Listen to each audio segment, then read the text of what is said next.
మోకాల నొప్పి తగ్గడానికి చేసే టీఆర్పీ ఇంజెక్షన్ ఎవరికి ఎఫెక్టివ్గా పనిచేస్తుంది, ఎవరికి పని చేయదు, ఈ వీడియోలో తెలుసుకుందాం. హాయ్, నేను మీ డాక్టర్ సిహెచ్ వెంకట్, ఎంఎస్ఆర్తో failure in joint replacement, consultant trauma, spine and joint replacement surgeon in Prashanti hospital, సింగనాడ్.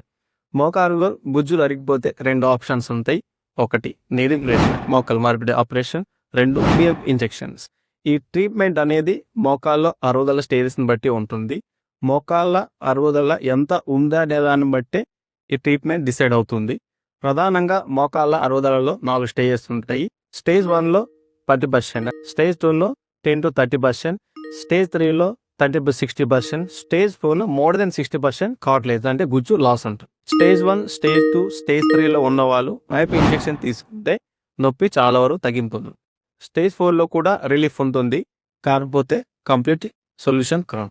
మీరు కానీ మోకాళ్ళ నొప్పులతో ఇబ్బంది పడుతూ ఉంటే దగ్గరలో ఉన్న ఆర్థోపెడిక్ డాక్టర్ గారిని కన్సల్ట్ అయ్యి సరైన ట్రీట్మెంట్ తీసుకోండి.